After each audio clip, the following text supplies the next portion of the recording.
I'm going to be showing you how to take your Minecraft from this to this.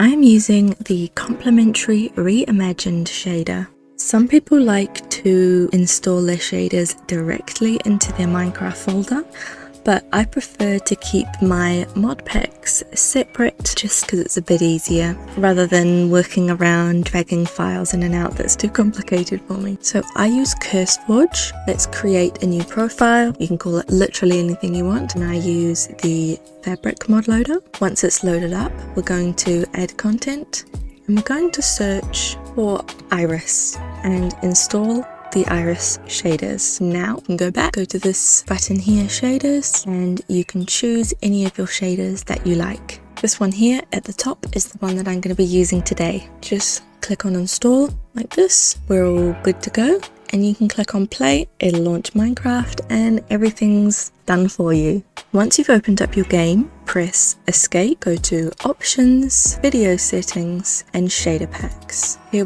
you'll see any of your shaders that you've downloaded. This is the one that we're going to be working on today. This is what the shader pack looks like without any settings changed, and it looks okay. It looks really good, but I really like to bump up the saturation and have a few extra textures. So I'm going to show you what to change in the settings to add those extra special little details. Select your shader and click on shader pack settings.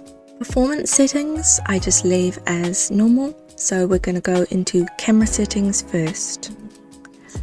In color balance, we are going to turn the brightness down to 0.75, the saturation up to 160, the general contrast back to 1, and then leave these two here like this. Color grading, you can mess around with it if you like, but I just leave it like that for my settings. We're just going to apply, just do this every once in a while to make sure it's saving your settings.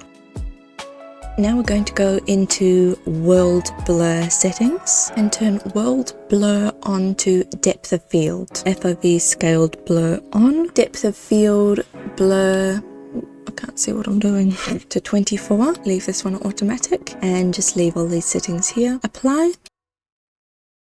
In the camera settings, we're going to go to motion blur and turn the motion blur down to 0.3. Otherwise it's a little bit motion sicky when you move the camera around. I'm going to change the chromatic aberration to 1, image sharpening to 1, and apply. And the image sharpening just makes tiny little differences to soften everything out so that it's not grainy. We go back to the main settings window and click on lighting. Change the shadow light multiplier to 150.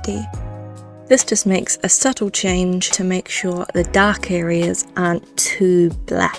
We're going to go to materials. This setting here is super optional because it can make your computer struggle a little bit, but it does add an extra bit of oomph to how the game looks. Integrated PBR plus materials, and turn generated normals on. I also like to have rain puddles. It can make your computer a bit slower, but when it's raining you'll get little reflective areas on the ground. And this also reflects the light in the puddles, which is super cool. I think that looks epic. And while we're still in this window, we're going to waving textures and just turn this one up here, waving rain multiplier. This is how the grass and the leaves wiggle when it's raining. They're just going to wiggle a little bit more, kind of like it's stormy.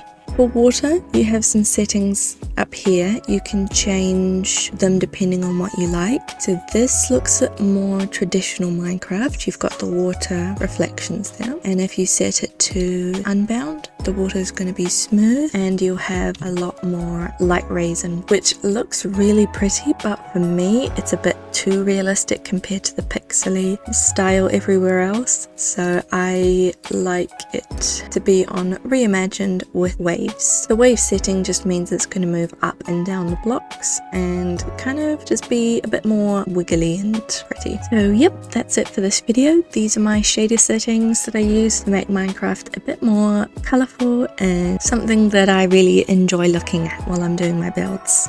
Okay, that's the end.